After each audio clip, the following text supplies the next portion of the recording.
সমগ্র দেশ জুড়ে সংযুক্ত কিষাণ মোর্চা এবং ট্রেড ইউনিয়নের যৌথ উদ্যোগে বিক্ষোভ কর্মসূচির অঙ্গ হিসাবে ধর্মনগরেও বিক্ষোভ কর্মসূচি পালিত হয়। উত্তরপ্রদেশের লখিমপুরে যখন কৃষি আইনের বিরোধিতা করে সংযুক্ত কিষাণ মোর্চা এবং ট্রেড ইউনিয়নগুলির যৌথ উদ্যোগে এক সভা চলছিল, তখন কেন্দ্রীয় মন্ত্রী অজয় মিশ্র টেরির পুত্র গাড়ি চালিয়ে 4 জন কৃষক এবং একজন সাংবাদিককে মেরেছিল।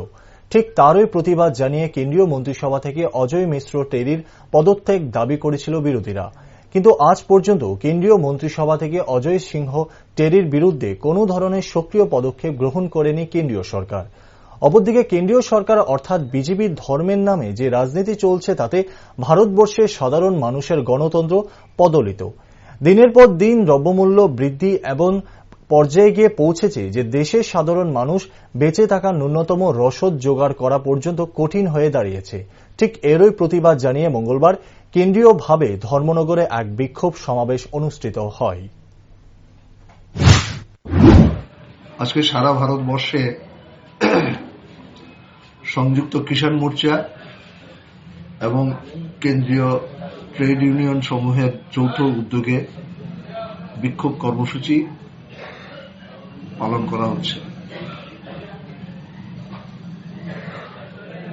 উত্তরপ্রদেশের লখিমপুর খেরিতে কালা কৃষি আইন বাতিলের দাবিতে সংযুক্ত কিষাণ মোর্চার উদ্যোগে এবং কেন্দ্রীয় ট্রেড ইউনিয়ন সমূহের উদ্যোগে যখন একটা সভা চলছিল, সেই সভার উপর রাজনৈতিক প্রতিহিংসা চরিতার্থ করার জন্য এবং কৃষক আন্দোলনকে ব্যাহত করার জন্য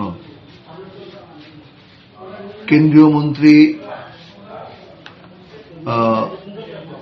অজয় সিং টনির পুত্র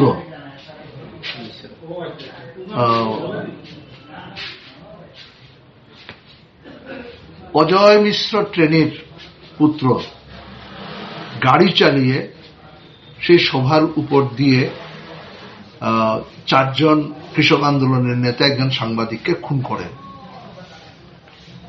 সারা দেশ থেকে আওয়াজ উঠেছিল কেন্দ্রীয় মন্ত্রিসভা থেকে অজয় মিশ্র টেনিকে অবিলম্বে অপসারণ করতে হবে। আজও সেই দাবি কেন্দ্রীয় সরকার মেনে নেয়নি।